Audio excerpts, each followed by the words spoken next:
difficult to pick myself up each day believing that I can do it. There were times that I doubted. For those of you that have experienced some hardships, don't give up. Educable, mentally retarded, but I kept running toward my dream.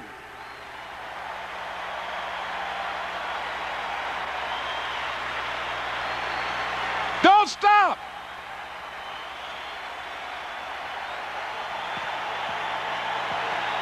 Don't stop.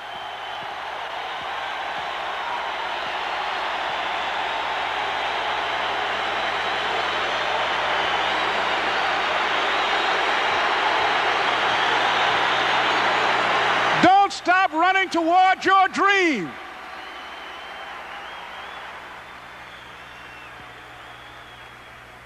It's very important as you hold on to that dream. There are moments when you're going to doubt yourself. There are rough times are going to come, but they have not come to stay. They have come to pass. It's very important for you to know that.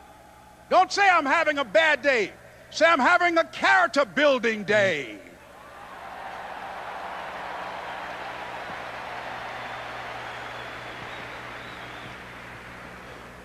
It's very important for you to believe that you are the one to make this happen. I remember this high school teacher, Mr. Leroy Washington, at the end of school one June, it was just a few days before we were supposed to leave, and I just got my report card, and it indicated that I'd failed history, and I'd failed English, and I would have to go to summer school. And I was feeling within myself that I was a failure, that I'm slower than most people in getting paperwork, and I was feeling down on myself and very negative. And Mr. Washington was giving a speech to the graduating seniors, and I was in 11th grade. And even though I wasn't supposed to be in there, I went in there because the speech he was giving, that speech was for me. And as he talked, my heart began to beat fast. Tears began to run down my eyes, and I was in the back just listening to him because he said, and he was a very dramatic man. I still talk to him to this day. He said, as graduating seniors of Booker T. Washington High School, I want you to know that you're blessed and highly favored, and that as you go toward the future, begin to know that you have greatness within you. And if just one of you here begin to envision yourselves as being blessed and highly favored to reach your goals, if just one of you capture the essence of what that means, that you have greatness within you and a responsibility to manifest that greatness, that you can make your parents proud, you can make your school proud, you can touch millions of people's lives, and the world will never be the same again because you came this way. And the students gave him a rousing standing ovation. And as he left the auditorium, I ran down the steps and I caught him in the parking lot. I said, Mr. Washington? He said, yes. I said, do you remember me, sir?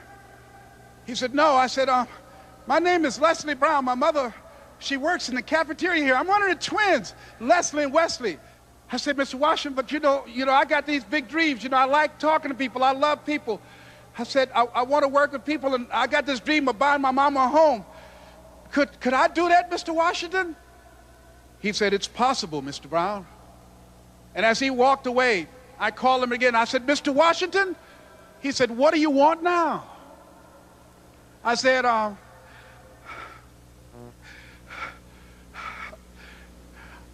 the one, sir. I said, I'm the one. You remember me, sir. I'm Miss Mamie Brown's boy. I'm the one. I'm the one.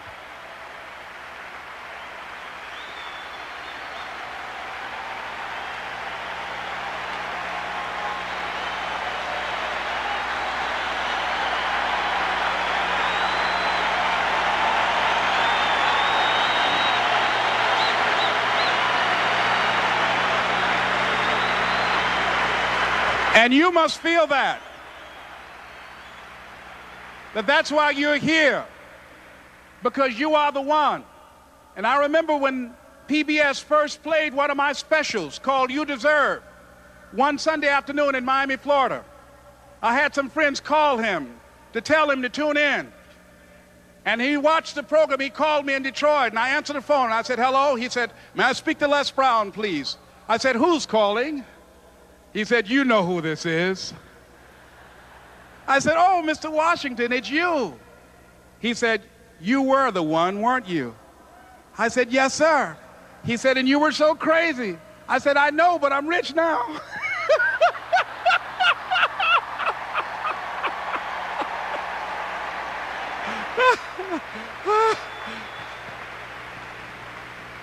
Ladies and gentlemen, it's not going to be easy. It was hard laying on the floor of the Penobscot building, looking out of the window, daydreaming, saying, Les, can you do this? Can you make this happen?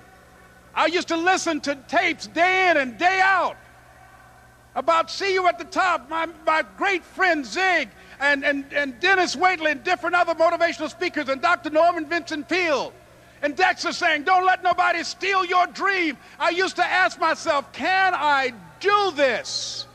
And something said within me, you're the one. You're the one. And let me tell you something, ladies and gentlemen.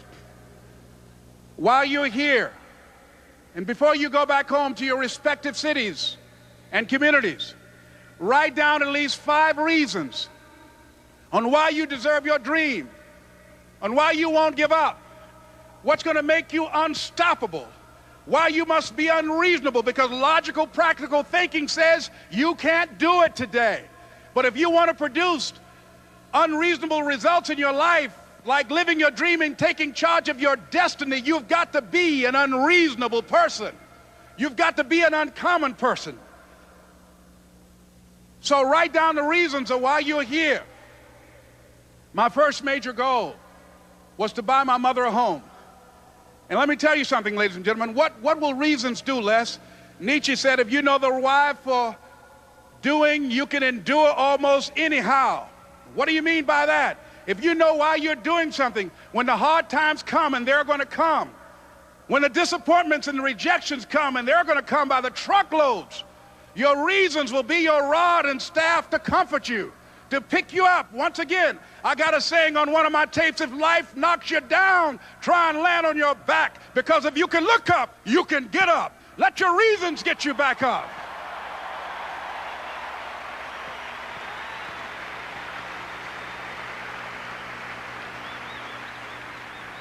I remember when I bought the home for my mother, and she came out of the car. When I opened the door, I said, Mom, I think I know these people in this house. That was my first major goal. And then I couldn't conceal it anymore. I said, Mom, I got this for you. And as she went from room to room, looking at the house and saying, thank you, Jesus. Thank you, Lord. No one ever could have convinced me that this could have happened to me. And she looked at me, she said, Leslie, and you caused me so much problems as a boy. You were always into stuff. She said, no one could have convinced me that day when I walked in that house and this lady was holding you and your brother. And she said, ma'am, I want you to promise me 2 things. And she said, what is it? She says, 1, promise me that you won't separate them. She said, I want them raised together. I want them to know each other. I got pregnant while my husband was away in the war, and I can't keep them. Promise me that you won't separate them. She said, I promise I won't. I've never had children. I promise I won't separate them. And she said, promise me that you'll never tell them about who I am, because if my husband ever found out, he would kill me. She said, I promise. And she said that she gave them to us, and she kind of cried, and she was walking out the door, and she looked at my adopted mother. She said, remember, don't you separate them. She said, I swear to God, I won't. I won't separate them. I'll keep them together. And she said, as I held y'all in my arms, I never had any children of my own. I didn't know how I was going to do it. But I knew with the help of God, I will do it. And ladies and gentlemen, my mother had a dream of having children and raising us. She didn't know how she was going to do it. You're going to be just like that. And some of you are already there. Well, you don't know how you're going to make this happen, but you just feel within yourself some way, somehow, with the help of God, I'm going to make it happen. Repeat after me, please. No matter how bad it is, or how bad it gets, I'm going to make it. I'm going to make it. Shake somebody's hand on your right and left and say, you got the right stuff.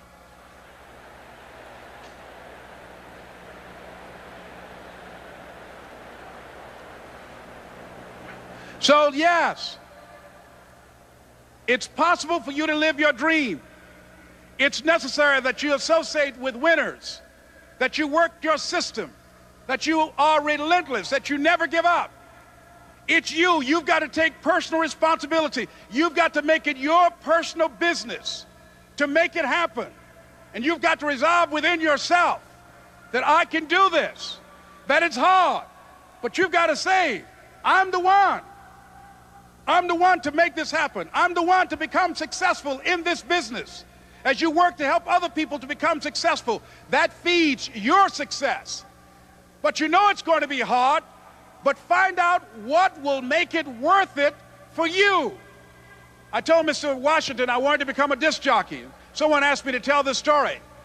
And he said, Les Brown, he said, if you want to do anything worthwhile in life, you've got to be hungry. And so I started working to develop myself. He said, I want you to practice every day being a disc jockey. I said, but I don't have any job now. He said, it doesn't matter. He said that it's better to be prepared for an opportunity and not have one than to have an opportunity and not be prepared. So every day I was working to develop myself. And that's what you must do. And as I was working to develop myself, I applied for a job as a disc jockey, WMB on Miami Beach. I went to a guy named Milton Butterball. I said, how you doing, Mr. Butterball? I'd like to get a job as a disc jockey. He looked at me, he said, you have any broadcast background? I said, no, sir, I don't. You have any journalism background? I said, no, sir, I don't. He said, we don't have any jobs available. I said, yes, sir. I went back to Mr. Washington and I told him, he said, don't take it personally.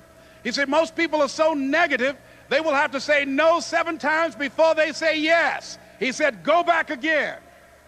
So I went back again. I said, how you doing, Mr. Butterball? My name is Les Brown. He said, I know what your name is. What do you want? I said, I'd like to know whether or not you have any jobs at disc jockey, sir. He said, didn't I just tell you yesterday we didn't have any jobs? I said, yes, sir, but I know whether or not somebody got laid off or somebody was fired, sir. He said, no one was laid off or fired. Now get on out of here. I came back the next day. Hello, Mr. Butterball, how are you? He said, fine, what do you want now? I said, I'd like to know whether or not you got any jobs, sir. Didn't I tell you the last 2 days we didn't have any jobs? I said, yes, sir, but I don't know whether or not somebody got sick or somebody died, sir.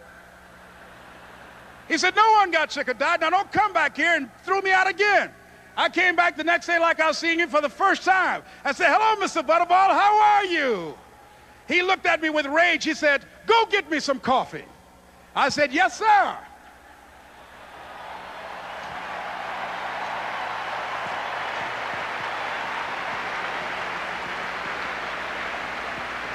And I went to get him some coffee.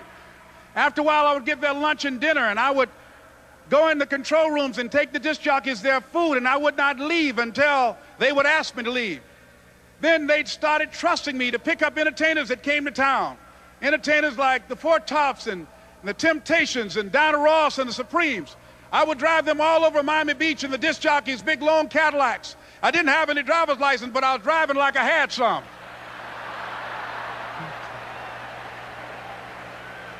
And one day, one Saturday afternoon, while I was at the radio station, a guy named Rock was drinking while he was on the air. I was the only one there, looking at him through the control room windows, walking back and forth, young, ready, and hungry. I was saying, drink, Rock, drink. Drink, Rock. I'd have gone to get him some more if he'd asked me to. Pretty soon the phone rang, and it was the general manager. And I answered the phone. I said, hello? He said, Les, this is Mr. Klein. I said, I know. He said, Rock can't finish his program. I said, I know.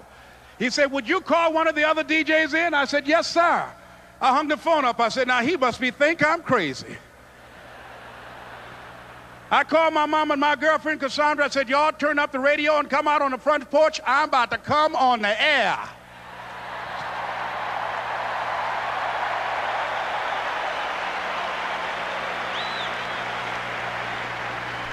I waited for about 20 minutes, and I called him back. I said, Mr. Klein, I can't find nobody. He said, young boy, do you know how to work the controls? I said, yes, sir. He said, go in there and don't say nothing here. I said, yes, sir.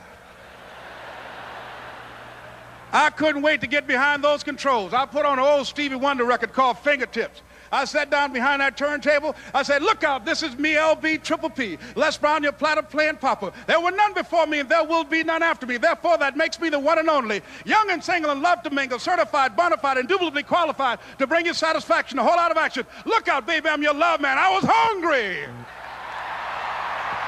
I was hungry. You got to be hungry.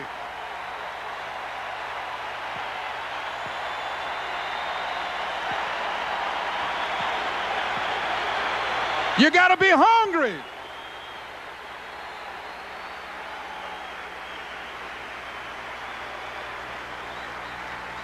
So, ladies and gentlemen, if you want to make your dream become reality, the people that are running at their dreams know that it's possible that you can live your dream, that it's necessary, that you're relentless, that you have a plan of action, that you are creative.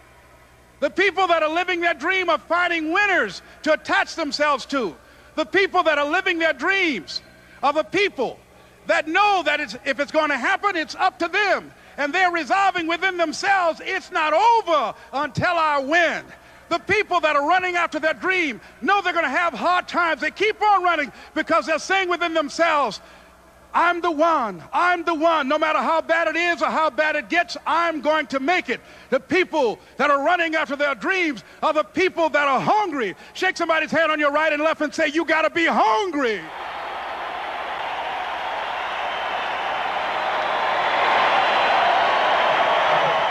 And as you run toward your dream, I want to dedicate this to you that I love very much. I want to thank Dexter and all of you. It's something that I'm known by. It's on our tapes called Choosing Your Future, and it says simply this, that if you want a thing bad enough to go out and fight for it, to work day and night for it, to give up your time, your peace, and your sleep for it, if all that you dream and scheme is about it, and life seems useless and worthless without it, and if you gladly sweat for it and fret for it and plan for it and lose all your terror of the opposition for it, and if you simply go after that thing that you want with all of your capacity, strength and sagacity, faith, hope and confidence, and stern pertinacity, if neither cold poverty, famish or gall, sickness or pain or body and brain can keep you away from the thing that you want, if dogged and grim you besiege and beset it, with the help of God you'll get it. This is Mrs. Mamie Brown's baby boy, Leslie Calvin Brown, saying it's been a plumb pleasing pleasure as well as a privilege. Thank you.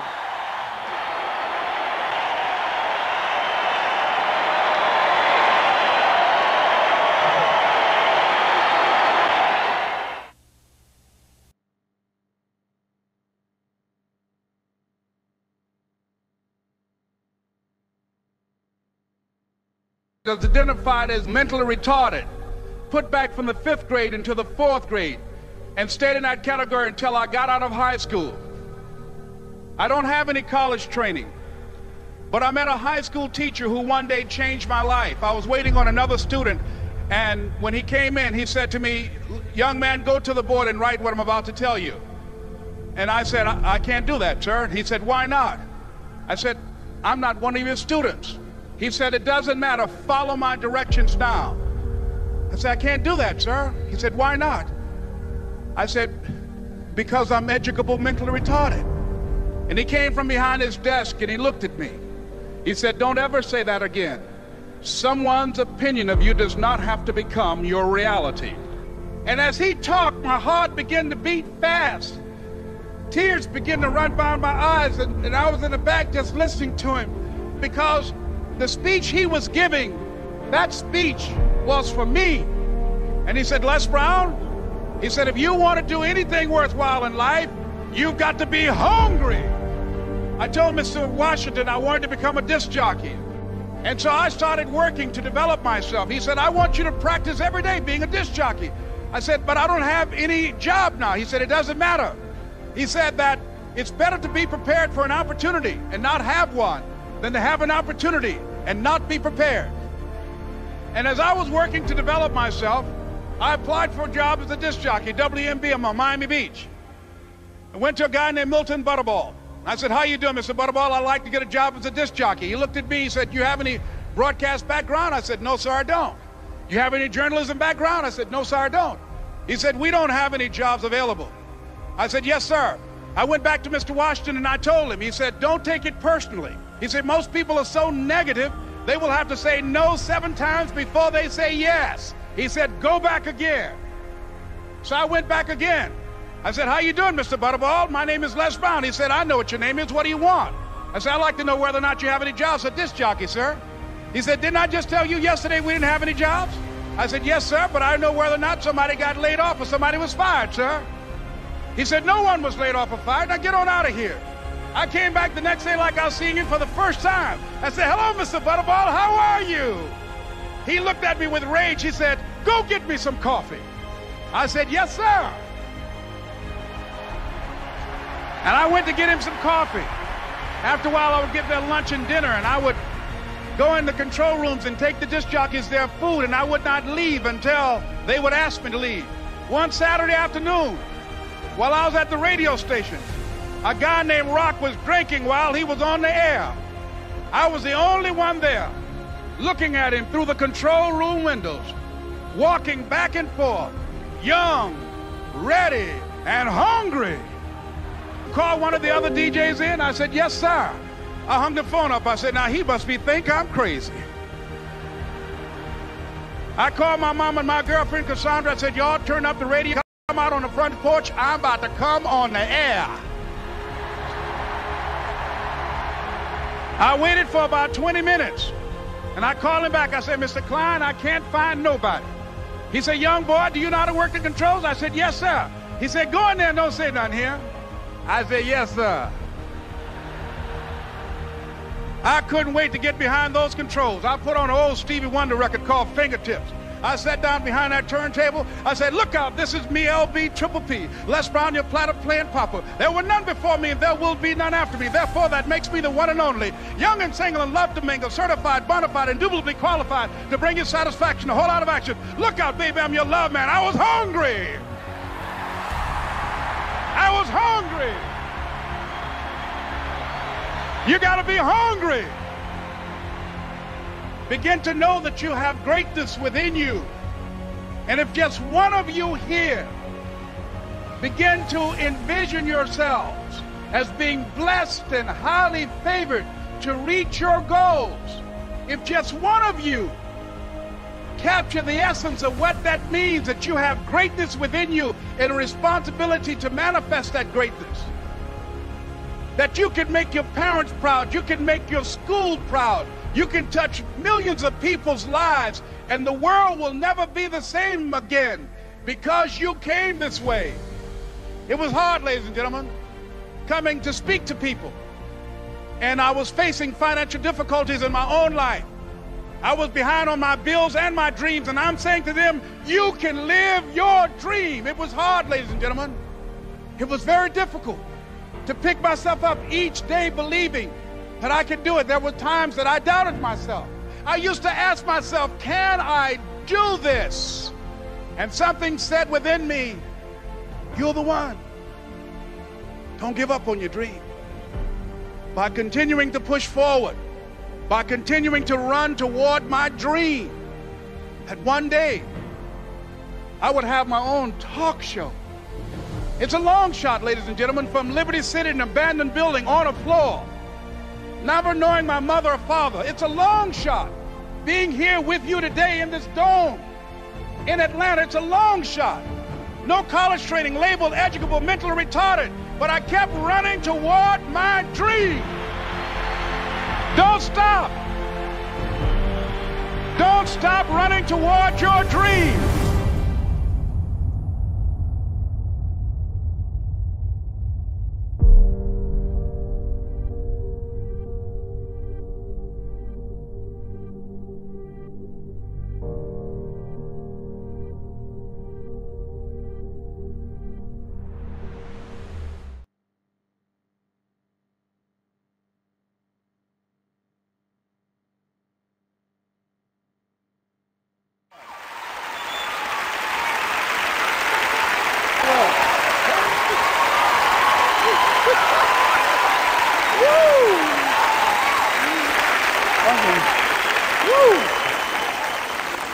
Oh, y'all look good. I want you to look at something right now. Think of some major goal you want, or maybe it's one you're already working on and you have experienced a lot of setbacks, a lot of defeats. You've experienced a lot of disappointment. Maybe you've already given up. And maybe you just need a little fire, a little encouragement to get back in the game again. Here's what I want you to look at. There are winners, and there are losers, and there are people who have not discovered how to win. And all they need is some coaching. All they need is some help and assistance, just a little support. All they need is some insight or a different strategy, a plan of action to make some adjustments that will open up the key to a whole new future for them, that will give them access to the unlimited power that they have within themselves. That's all that they need. So what I want you to do is think about something you want for you, that's real for you, that's important for you, that will give your life some special meaning and power. And I don't even want you to say, I can do that. I don't want you to assume that. See, 5 years ago when I started out in this area, I would not have been able to make the mental leap that I would be up to where I am right now. I don't want you to begin to just psych yourself out. No. I want you to be able to say something to yourself that will enable you to maintain a level of integrity with yourself. That when you say this, even when you face tremendous setbacks, it will be a benchmark to keep you in the game, to keep you moving forward and experimenting and readjusting your strategy and your plan of action, continuously looking for ways to win. So what is that something? When you got an idea you want to move on, you might not have the money, you might not have the education, you might not have the support or the resources you need. What is that something that can keep us going, that will enable us to act on our dream? What's one of those keys that will begin to help us to discover the secrets to our dream? Here's what I want you to repeat after me, please, with power and conviction. Say, it's possible. It's possible. That's all I want you to do when you look at your dream. Just say to yourself every day, it's possible. Just say that every day to yourself, it's possible. Because what does that do? See, it begins to change your belief system. See, the way in which we operate, ladies and gentlemen, it's a manifestation of what we believe, what's possible for us. Whatever you've done up to this point, all that it really is a duplication, it's a reproduction of what you believe subconsciously that you deserve and what's possible for your life. Most people operate out of their personal history, out of their memory, things they have done, things they've experienced, things they've seen, things that they have observed. What I'm suggesting that you operate out of a larger vision of yourself. I want you to see yourself doing what you want to do, experiencing what you want to experience, having what you want to have, doing what it is that gives your life some meaning and value. Operate out of your imagination, not your memory. Because whenever you look at where you want to go, I'm wanting to warn you, you will have some conversation back here after you go through the data that you've experienced in life saying you can't do it. And so what you want to begin to do is ignore that inner conversation. Well, most people, ladies and gentlemen, when something happens to them, what they do is they begin to believe that that's the way it is. That's the way it's always been. And they can't see the possibility of it being any different. Example, before April 1954, the common belief, the universal belief, because it had been tried again and again and again and people had failed, the belief was that man was not physically capable of breaking the 4-minute barrier, that he could not run a mile in less than 4 minutes. That was the belief on the planet. It had never been done. But here's what happened, ladies and gentlemen. Roger Bannister came along, and he broke the 4-minute barrier. Now here's what's significant about that. Since that time, up to this day, over 20,000 people have done it, including high school kids. What changed? 20,000 people, what changed? Here's what happened when they got on the track. They knew it had been done. And because they knew it had been done, there was a new belief about this barrier, about this goal that was unreachable. And those 20,000 people got in a race believing, knowing in their heart that someone had done it, that it's possible that they could do it. And I'm saying that if you know anybody that had some goal, some dream, something they wanted to do, and they did it, then I'm saying that you know in your heart that if someone has done it, then you can do it. It's possible. And that if someone can make their dream become a reality, that it's possible that you can make your dream become reality. And so as you begin to look at where you want to go, beginning to embrace that, it's possible. I'm blessed and highly favored. I've got a lot going for me. I got some good stuff in me. And it's possible that I can bring my greatness out here in the universe. That I can do what I want to do. It's possible I can write my own book. I can have my own business. I can take the trip and travel around the world. It's possible. I can bounce back from adversity and reinvent my life. It's possible. Regardless of where I am, the things can get better for me. It's possible. I'm thinking about two men right here in Chicago who are fairly successful, similar background, educated. They worked for a corporation for many years, and they were among many people that were laid off. Two guys who were very good friends. One went out looking for a job for several weeks along with the other one, and they faced disappointment and rejection again and again and again. They couldn't find any work, which is the story of many people across this country. One guy stopped. He became discouraged. He stopped going. He stayed home looking at television, became very argumentative and toxic with his wife, drinking beer, getting on the phone, talking to his other negative, unemployed friends. And he just gave up. The other guy kept looking for a job everywhere he could go. Every time he could get an opportunity, kept asking people, networking, checking the newspapers every day. Kept going everywhere he could, trying to find a job. You have too much education. You're overqualified. You won't be here long enough. He kept going. He kept going. He went to a place and said, look here, I tell you what, if you can't hire me, and I know you can use my talents, abilities, and skills, I don't want to sit home and do nothing. Just let me do some volunteer work. You don't have to give me anything, all right? I just want to work. I want to be busy. Guy said, okay, it's on you now, but don't expect me to give you anything. It's okay. This guy came in and worked. He was the first one there. The last one to leave was the best employee there. About 4 weeks later, one of the top managers quit. They were looking for a replacement. Guess who they selected? This other guy. This guy who was volunteering his time. He got the job. What was the difference between the two men? Eyesight and mindsight. Eyesight is judging on what you see. Judging according to appearances. But mindsight is how you interpret what you see.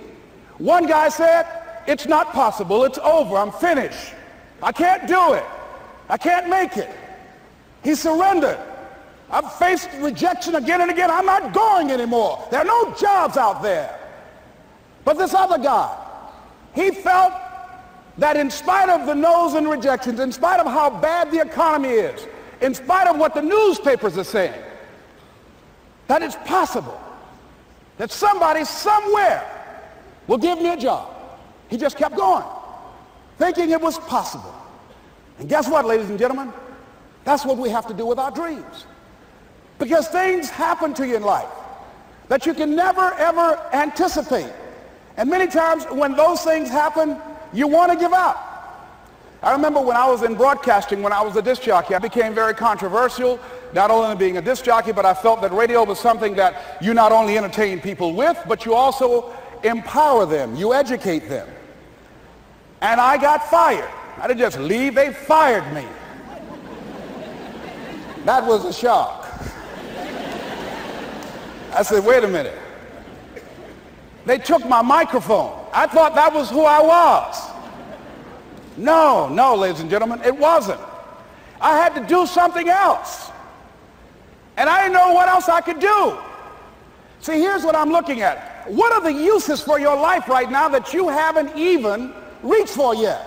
See, I believe that when you don't have enough encouragement to act on your dreams or ideas, or you're not enlightened enough, that life will act on you. See, life had moved on me and said, Les Brown, you have outgrown this. It's time for you to do something else. Well, I wasn't enlightened enough. I organized some disc jockeys and got my job back. So they had to fire me again. I got fired twice. Here's what I did. I had to think of something else. And so a guy suggested to me, he said, Les, why don't you run for office? I said, man, I've never run for office. I've never known anything about how to operate in the political arena. I've heard encourage people to register to vote and get out to vote, but I don't know anything about politics. He said, well, neither do the people who run for office all the time.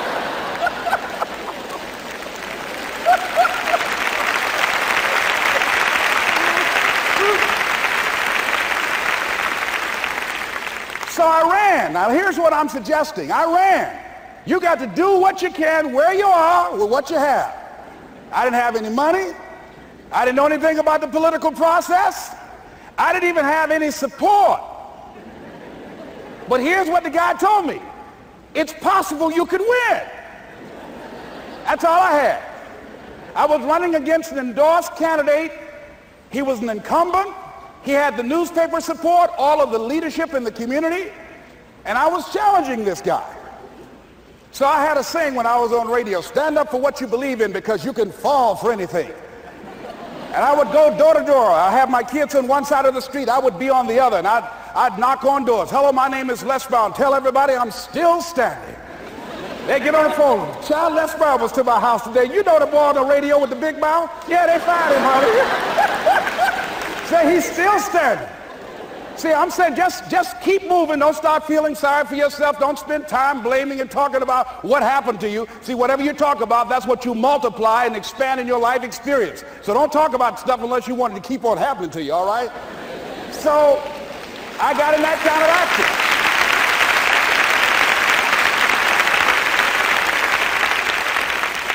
As I continue to do that, had my children with me, we're going door to door, didn't have enough money. Eventually, we got close to the election and something happened that really surprised me. Guys who I thought were going to either support me or stay out of it, various powerful community leaders, they became involved in it and they endorsed my opponent. I felt devastated. Now that's going to happen to you when you're working on your dream. Things are going to happen that's going to catch you on the blind side. That was shocking to me. They didn't have to do that. All they had to do was just stay out of it. But here they go, come up in there messing with me. Now that's going to happen. There's some people who believe it's their personal business to stop you from living your dream, all right?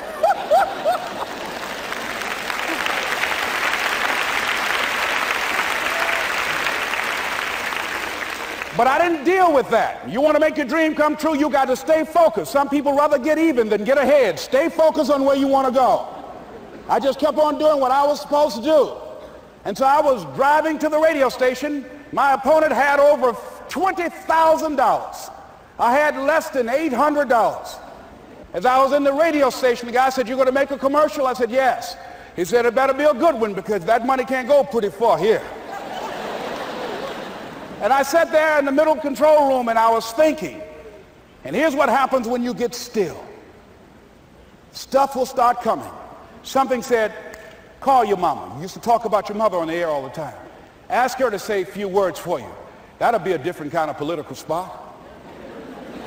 So I called my mama, and I had a gospel record playing in the background.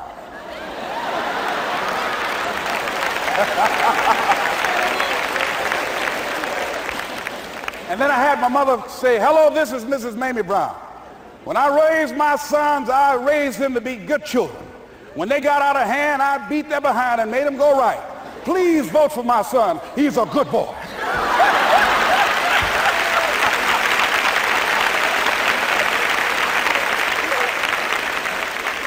Usually in the state representative race, maybe 3,000 or 4,000 people will come out to vote in a primary. In that primary race, over 27,000 people came out and voted and said, "I'm voting for Les Brown because his mama said he's a good boy."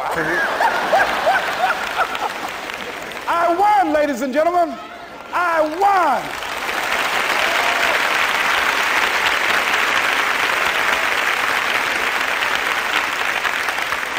So you've got to be willing to stay focused, to be creative, to be relentless, because things are going to happen to you when you're working on your dream, when you get on track. I remember when I first got involved in speaking, one of the main things that speakers like to do is speak to a certain association that they have over 10,000 of their sales reps that come to this convention. And I was relentless. I kept saying, it's possible.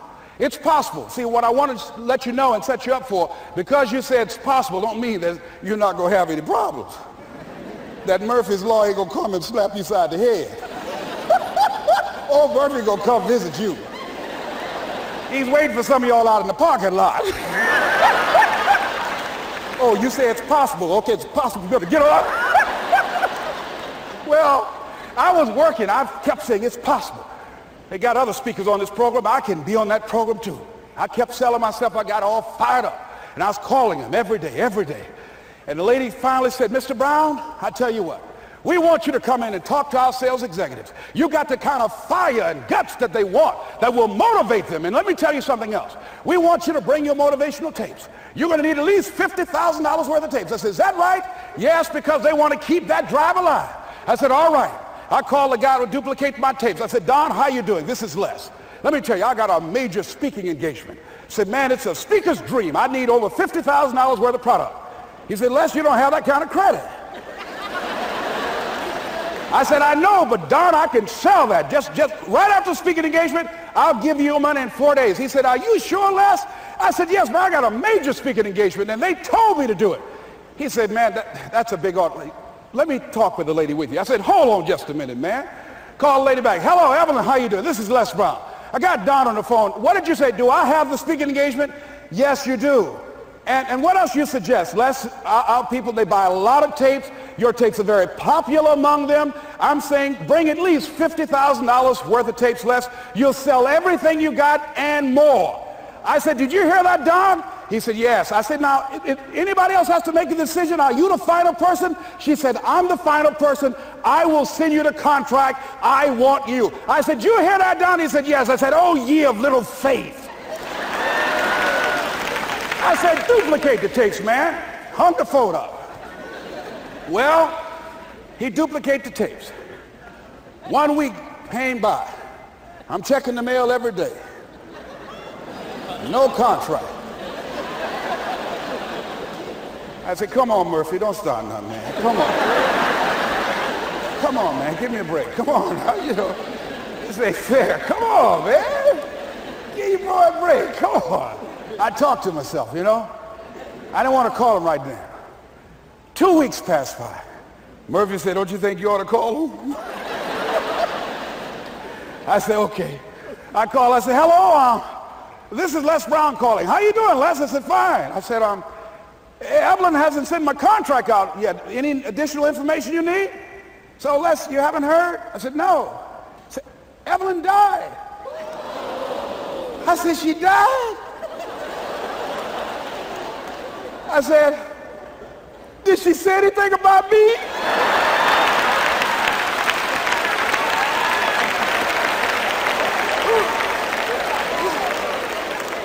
When I got home, I was so wiped out. And Murphy was in the house waiting on me. Murphy said, is it possible you want to listen to some of your tapes?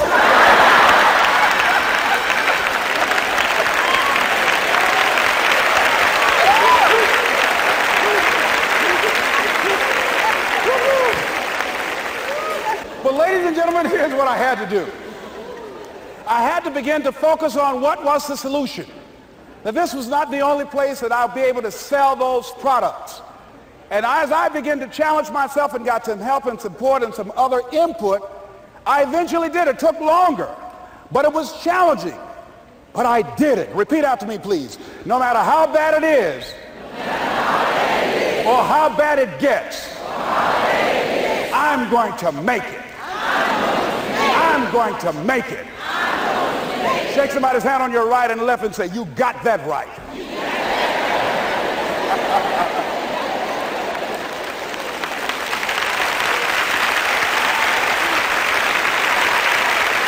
Repeat after me, please. It's possible. I can have my dream. I can get what I want. I must be creative and never give up. Now, let me share something else with you, ladies and gentlemen. When you know within yourself that there's something you want to do, and I believe that all of us were born with a purpose, that all of us have something that we are supposed to do, that all of us have some goodness within us, and that goodness gives us a responsibility to manifest our greatness. And when you know that, you can feel it in your guts, and you know that you're deliberately operating below your potential, you've gotten comfortable, you stop expanding, you stop stretching, you stop challenging yourself. Let me share something else with you. Not only is it possible for you to have your dream, but it's necessary. It's necessary that you have it, that you work on it, that you develop yourself, that you go for what is yours in the universe. I have a friend that at the beginning of the year I was in Los Angeles giving a speech, and I do a seminar teaching people how to become involved in the speaking business, and also one called Speaking with Power, teaching people how to begin to develop their communication skills. And this friend, I said, I want you to work with me. I called her up. She said, Les, are you sure I can do it? Sure you can. You have a PhD in communications. I don't have that. If I can do it, sure you can do it. In fact, I'm going to give you the support that you need. Here's what I realize, ladies and gentlemen. We only have enough energy to take us to a certain level. But it's necessary that we assemble ourselves with other people who share our vision, other people that can see it for us, to give ourselves a home court advantage.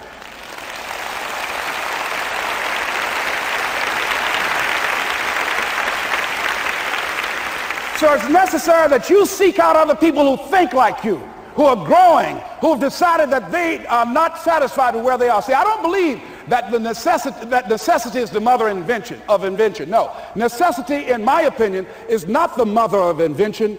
Refusing to accept things the way that they are is the mother of invention.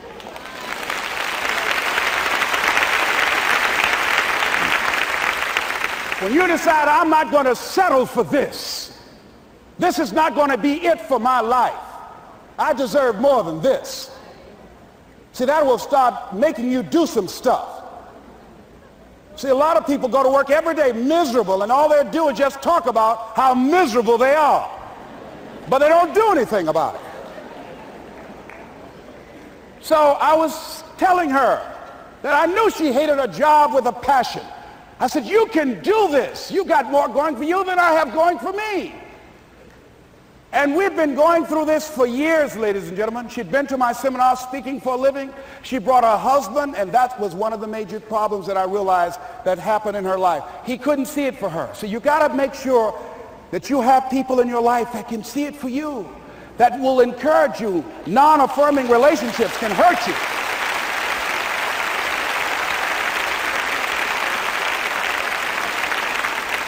And I talked to him. I said, you know, I don't have anything to do with your marriage. I said, you and I are good friends, and she and I are good friends. And I'm not taking sides. I said, but if you can't see it for her, don't tell her that. Just give her some support. What if you're wrong? It's possible, man, that if I'm doing it, she can do it. Well, you're different. How are you going to tell me that? You've seen her speak. She's got great speaking skills. Don't underestimate her. You don't know. You've got a great woman here. But you see, people who can't see it for themselves can't see it for you. He was happy.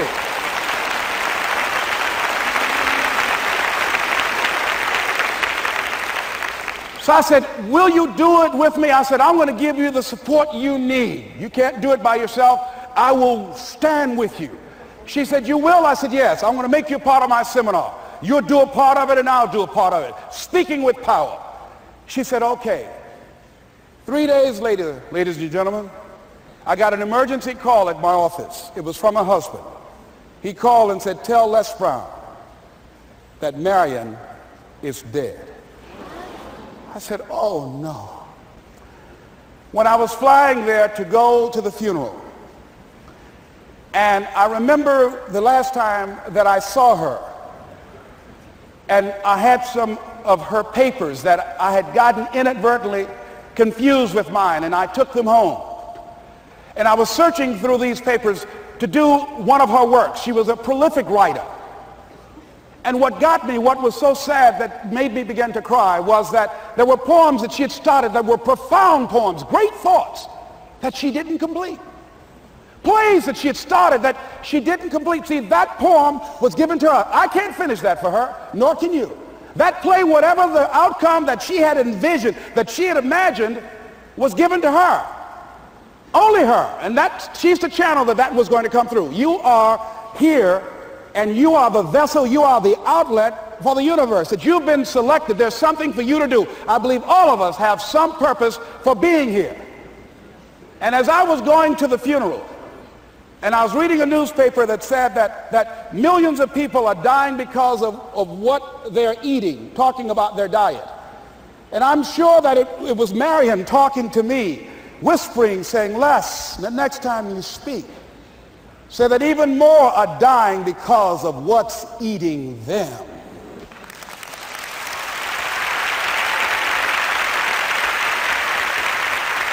When the challenges of life come your way, you've got to find ways to increase your sense of self-appreciation, because if you don't, you're bombarded with negative stuff every day that beats you down, and you will find yourself unconsciously engaged in self-destructive behavior. If you don't program yourself, life will program you.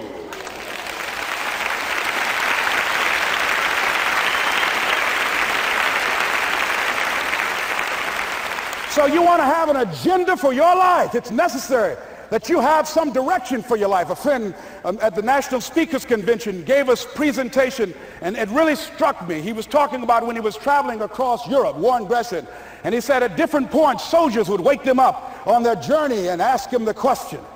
And I posed this to you. The question was, where have you been? Why are you here? And where are you going? And that's what I ask you. Where have you been? Where have you been up to this point? You look at your life. You look at what you produce. Is it giving you what you want? Are you living on purpose? Are you living your dream? Are you acting on your ideas? Are you doing all you can do? Have you gotten comfortable? Are you procrastinating? Are you evading your own greatness? Are you surrounding yourself with people that can nourish you? Are you challenging yourself? Are you experimenting? Are you learning something different? Is your life an adventure, or is it boring? Where have you been? Why are you here? What brought you here? Investing the time, the money. What brought you here? And where are you going? What is it that you can get out of this session, out of this lecture? That when you leave here, rather than this just being a spectator event, that you got some idea, some dream, that you might have to go back and brush it off and look at it again and say, I've got to do this. This is my stuff. This is what I'm supposed to do. This is why I showed up. Where are you going with your life? What decisions are you making right now as you look into the future? Are you experimenting to find out what other talents and abilities that you have? See, we're in a time right now. The day is gone where you could just go to college and get out and get a job and work 30 or 40 years with job security and retire with a gold watch. The gold watch days are gone. Brand new day. Party's over. So now you have got to be multi-talented and multi-skilled. You've got to use all your stuff. You don't know what else you can do. I didn't know I can do what I'm doing right now. It's necessary that you stretch and challenge yourself and say, let me see. I started out as a trainer. I'm a trainer. That's what I am. That's what my expertise was in. And then I decided, let me see, can I speak? And then I discovered, hey, I can do that. What if I hadn't tried to do that and just been satisfied with just being a trainer, with a limited vision of myself? And then after training, and then I said, well, maybe I can go into business for myself. And I started speaking, going into business for myself. Well, maybe I could train other speakers and teach them how to go into business for themselves. See, you want to have a backup plan. You want to have other strategies for yourself. In case this doesn't work out, you got something else going over here. You don't want to ever put yourself in a situation where you have a limited vision and you're only using a limited amount of your talents, of your skills, and of your abilities. And I'm saying to you, it's possible you've got some talents, some ideas in you, your ability to do some stuff that you haven't even discovered yet. And I'm suggesting that it's necessary that you get outside of your comfort zone. It's necessary that you develop some new relationships where you can learn from people. It's necessary that you do reading, that you do research. It's necessary, if you're already involved in some business, that you don't be satisfied with where you are. If you want to make it today, it's necessary for you to constantly look at ways of getting better. Not only is it possible for you to have your dream, and it's necessary for you to challenge yourself to go after it and get better and leverage relationships that can help you get to where you want to go, but it's you. The major key to your reaching your dream, your living up to your greatness, your making your contribution is you. If the economy is good, fantastic. If the banks are loaning money, that's great. If people are positive, that's great. You don't have any opposition, that's great. But the major key to your making things happen in your life is you. When I wanted to get on public television, you know, they told me, you can't do that. So wait a minute, I've seen these other people on. It's possible I can get on. Leo Biscaya, John Bradshaw, it's possible. Excuse me, hold on, time out. Let's be realistic. Come on, be logical. I said, well, wait a minute, why can't I do it? Let's look here. Think about guys who have credentials, all kind of credentials. You don't have any college training. They're not going to put you on television. Give me a break. I said, thank you for that. God love you, and I'm trying. And went on about my business, you hear me? Let me tell you something. What people think about you and the possibilities for your dream is none of your business. That's their business.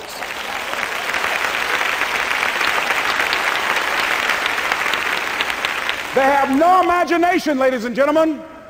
They're living out of the past, out of their memory. Their attitude is it can't be done because they haven't seen it. They're judging according to appearances. The people that are going to make it in the future, the people that are making it today, let me share something with you. History is being read, but it's also being written by people with imagination.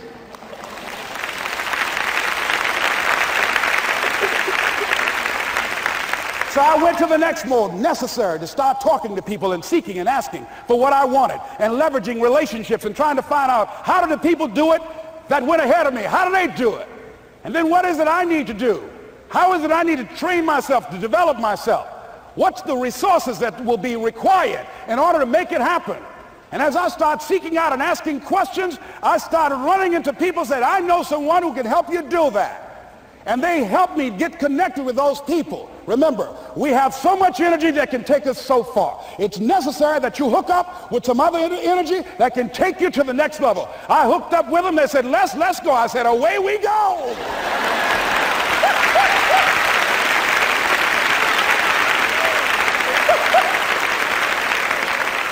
And guess what? Here we are.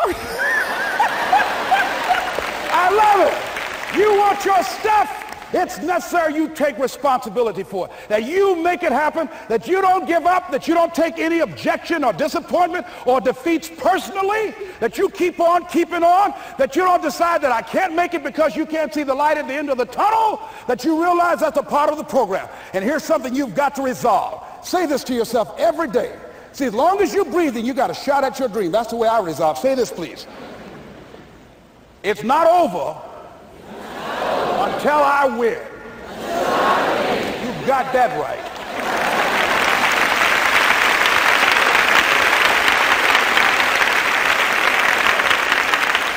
It's not over till I win.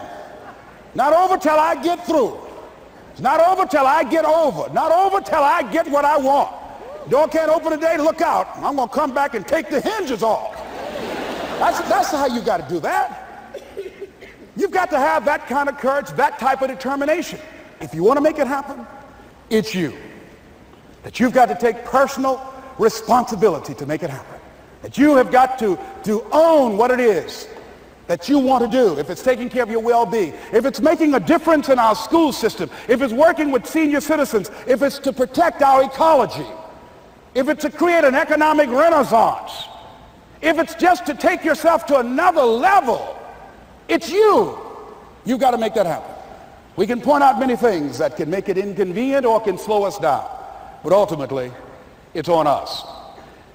Next step is, not only is it possible and necessary, and it's you to live your dream, to make this greatness that you have within you become a reality, but what I've come to appreciate when you're working on changing your life, changing some bad habit, getting out of addictive situations or relationships, or working to build a dream or making a difference in our society, or learning something that's very challenging. Here's what I realize, ladies and gentlemen, and develop a great deal of respect for. It's hard. Easy is not an option. It's hard living. Life is hard. See, it's hard when you're 49 years old, been working on a job for 17 years, and they come in and tell you you're finished and give you 1 week severance pay. And you got to start all over again. It's hard when you're married and raising children and your children are crawling and your husband dies unexpectedly. It's hard handling just the tragedies of life.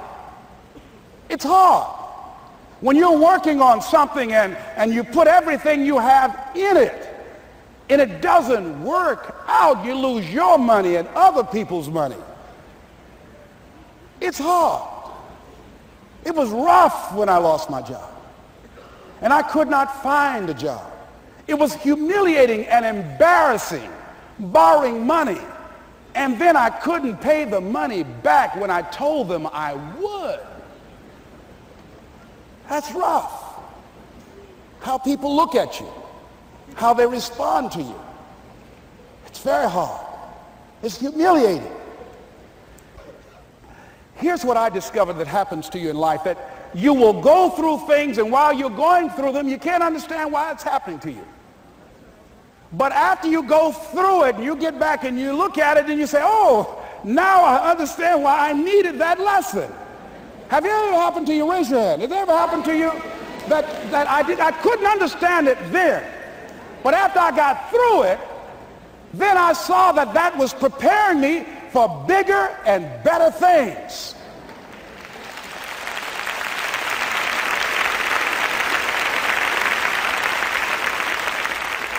That as you go through the challenges of life and you look at it and embrace whatever comes to you, don't run from it.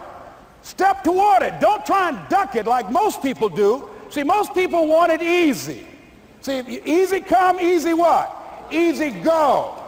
See, but when you go at what you're going to deal with and you deal with the difficulties of it, when you handle those hard things close at hand, making those hard decisions right now that you don't want to make, learning those things that you don't like to do, but you know that in order for you to get where you want to go, this is one of the hoops that you have to flip through.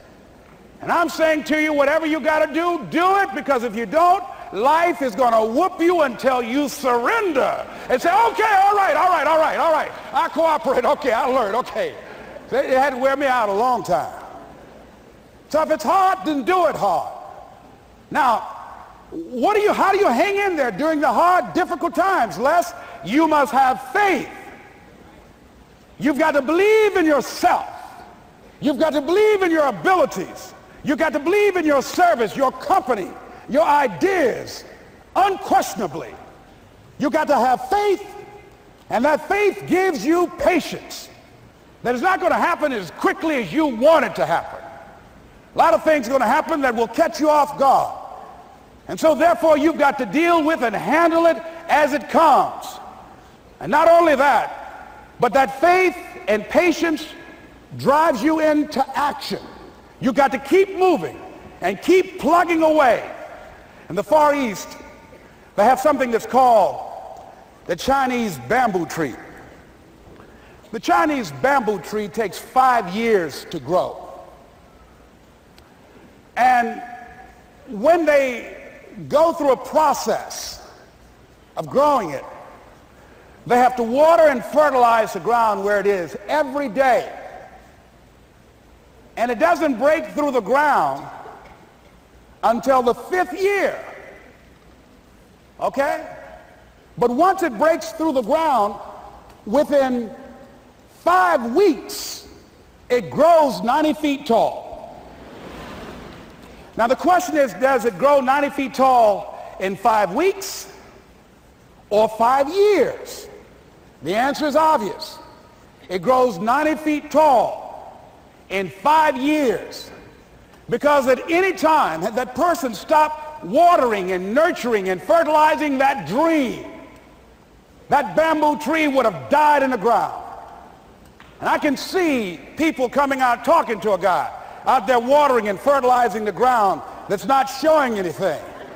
Hey, what you doing? You've been out here a long time, man. And the conversation in the neighborhood is, you growing a Chinese bamboo tree, is that right? Yeah, that's right. Well, even Ray Charles and Stevie Wonder can see ain't nothing showing. You know that's how people are going to do you? So how long you been working on this? How long have you been working on your dreams? And you have nothing to show. This is all you got to show? People are going to do that to you. And some people, ladies and gentlemen, they stop. Because they don't see instant results. It doesn't happen quickly. They stop. Oh, no. You got to keep on watering your dream. And when it began to happen, they stopped laughing. They said, look. Whoa, look here. Look how, hey, man, you know, I know you can do it. Look here, you got a job here?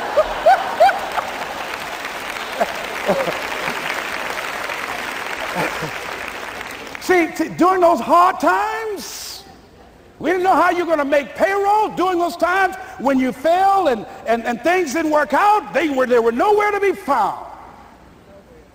But you know what I discovered? When you're working at your dream, somebody said the harder the battle, the sweeter the victory. Oh, it's sweet to you. It's good to you. Why? See, when it's hard and there's a struggle, see, what you become in the process is more important than the dream. That's far more important. The kind of person you become, the character that you build, the courage that you develop, the faith that you're manifesting. Oh, it's something that you get up in the morning, you look yourself in the mirror, you're a different kind of person. You walk with a different kind of spirit. And people know that you know what life is, that you have embraced life. You knew it was hard, but you did it hard.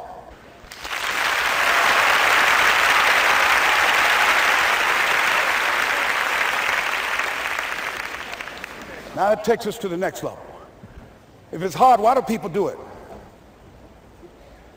You ask people who do things.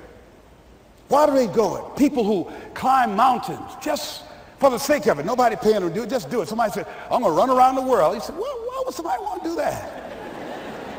I'm going to swim the Atlantic Channel. Why? Why do people do that? I wondered, why would a Nelson Mandela give up 26 years of his life? Why do people do that? Here's what I discovered in high school. High school, I decided I wanted to go out for football. Never forget this. And I discovered why people do things. You know why, ladies and gentlemen?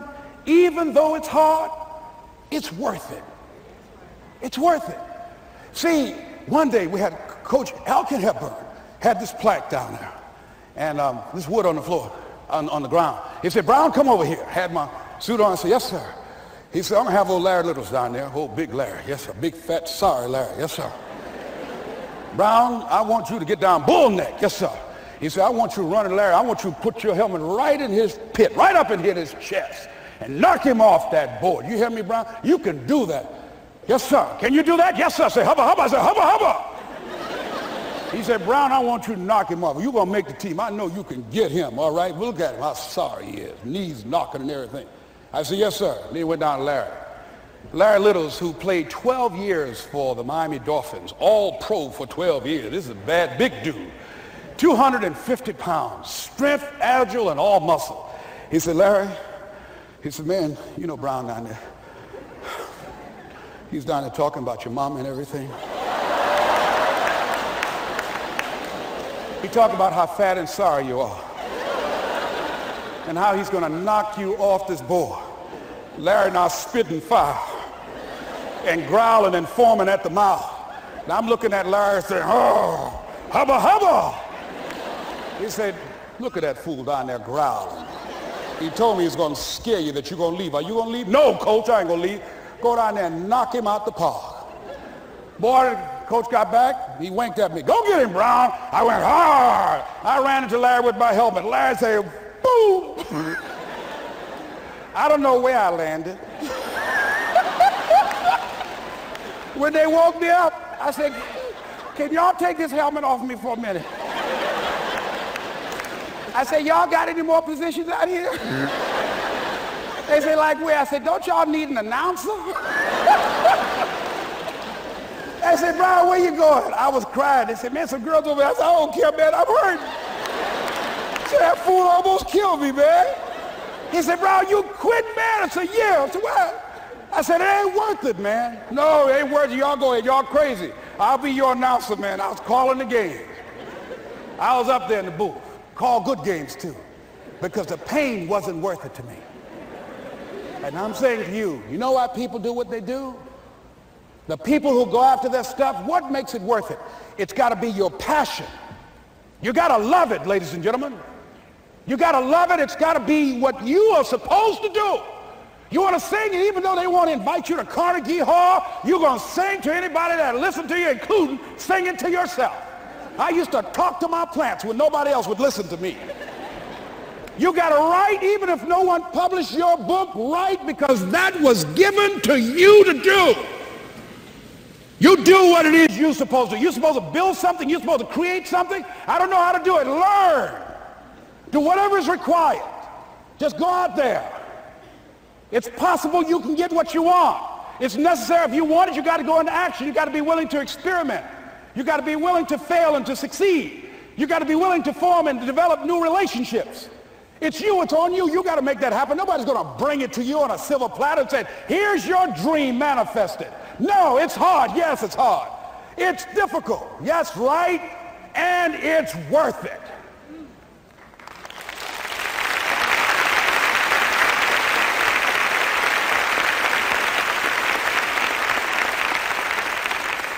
People ask, hey, man, these kids, man, it's rough dealing with them. That's right.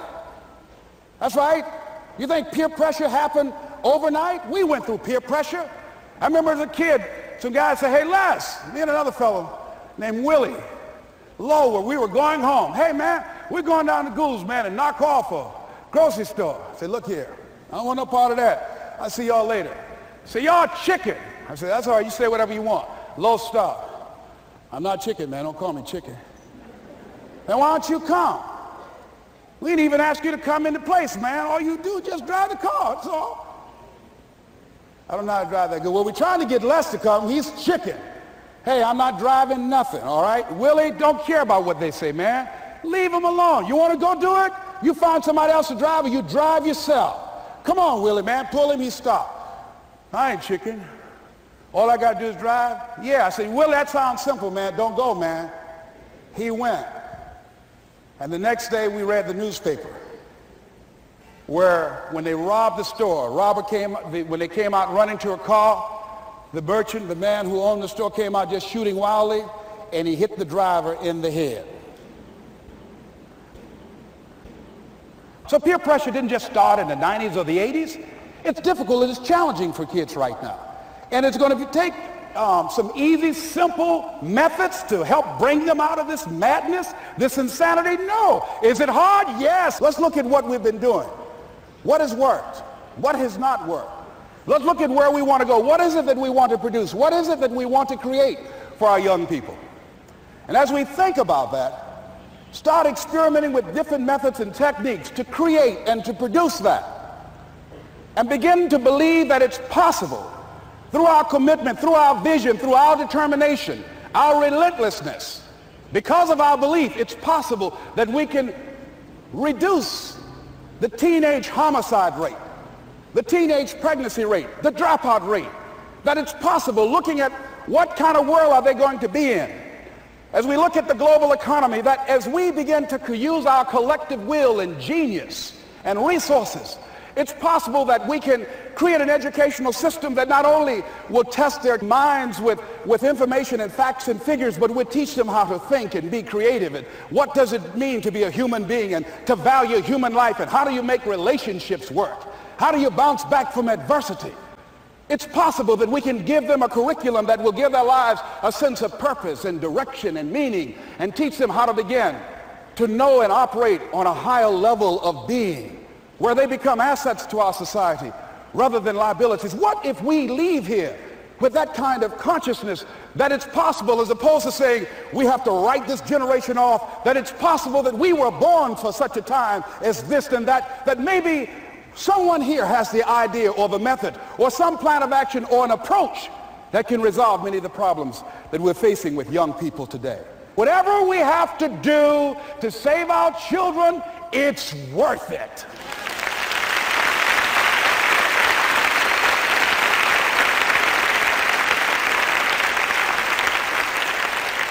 And so that brings me to the final step, that it's necessary for us to begin to look at the future and know that it's possible that we can have our dream. Yes, it is. Other people have done it, then we can do it. We fail a lot of times. Well, a lot of other folks fail, and eventually they came back and they succeeded. So it's possible we can have what we want. And we know that we want to get it. It's necessary that we align ourselves with people that think like we do. It's necessary we get negative, do-nothing people out of our lives. It's necessary we never stop learning and growing and developing ourselves. It's necessary that we never give up. We know that it's you, it's me. It's being responsible for our stuff and deciding that we're going to keep on keeping on, and that we're going to find a way to win or find a way to make it happen. And we know it's hard. It's not going to be a picnic. Yes, it's hard, and we will do it hard. And once we do it hard and we go through it, we realize it was worth it. And once you discover it was worth it, it is done. It's done.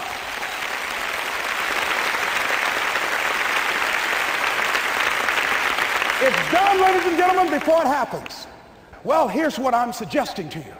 That when you're working, you have a wall to break through. Let's say a friend of mine he runs a marathon, and he says, when he's running the 26-mile marathon, he said, let's say that hypothetically, that 18th mile is the wall.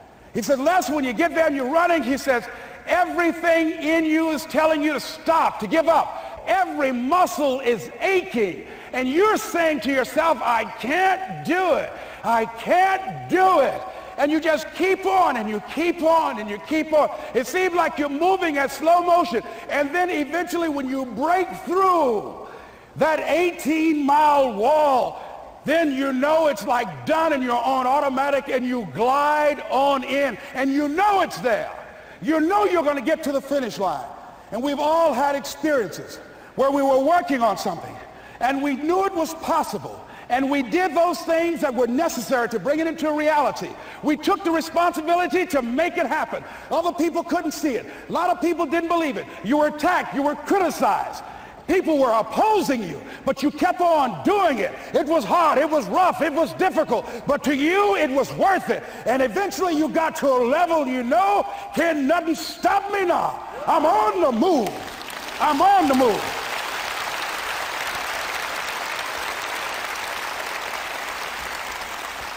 Finally, I'm thinking about a friend of mine who is no longer operating on this dimension.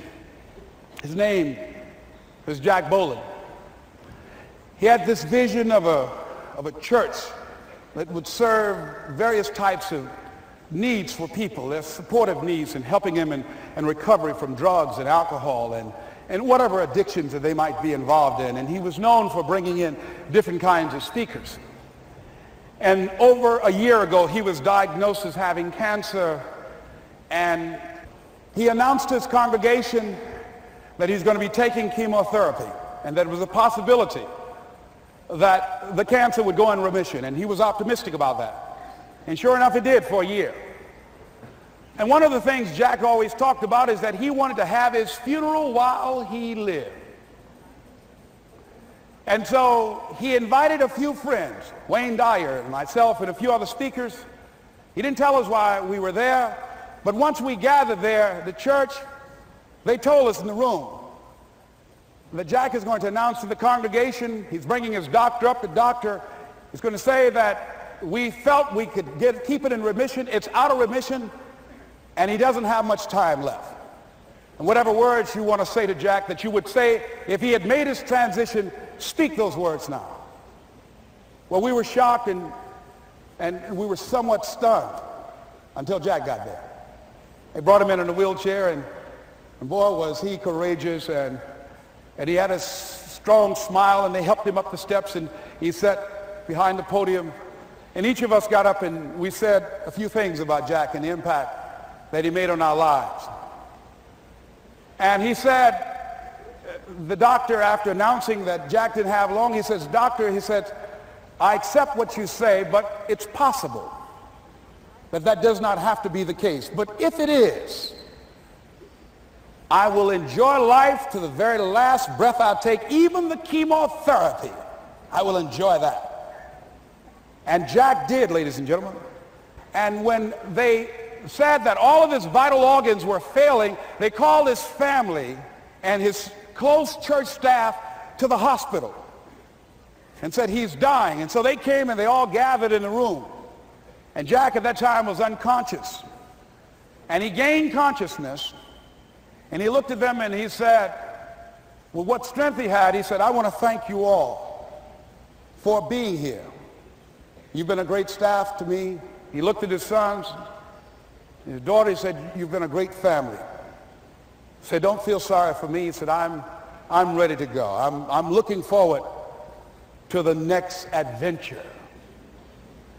And he sat there for a little while, laid there, and he closed his eyes, and he lost consciousness. About an hour and a half later, he opened his eyes, and he looked at them. He said, "This is embarrassing. I'm not dead yet."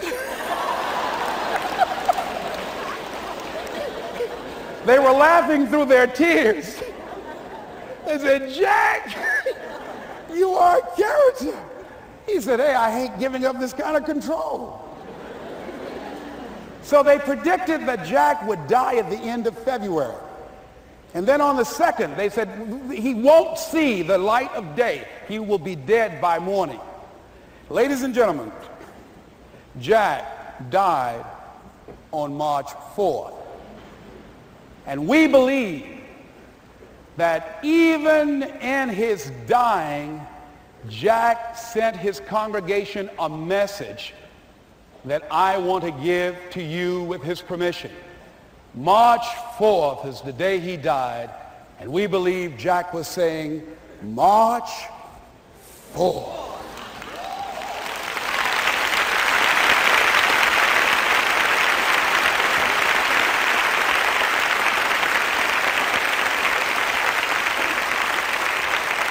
So I say, as you look into the future, while other people are giving up, feeling like victims, feeling powerless, becoming negative, turning on each other rather than to each other, feeling that they can't make it, be ye not conformed to this world, but be ye transformed by the renewing of your mind with the mindset of that it's possible that we can save this generation.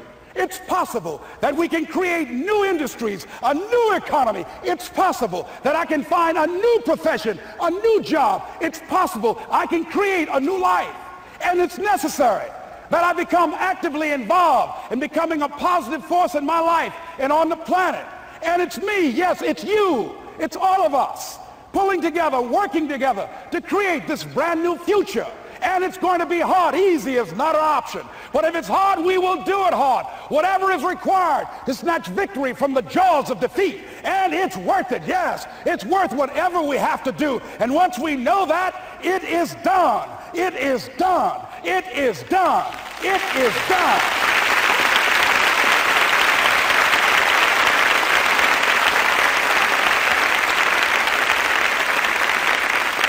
So I say to you, whatever your dreams are, whatever you want to do, in the spirit of Jack, March 4th. This is Mrs. Mamie Brown's baby boy, Leslie Calvin Brown, saying, it's been a plumb pleasing pleasure as well as a privilege. Thank y'all here. Thank you. Thank you. Thank you. Thank you. Thank you very much. You're very kind. Thank you. Thank you very much. You're very kind. Thank you.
Hello, Believe Nation. I started the Mentor Me series with the aim to learn from people who've done a lot more than us and hope some of their wisdom seeps into our brain the more we hang around them. So today we're going to learn from Les Brown about motivation. This is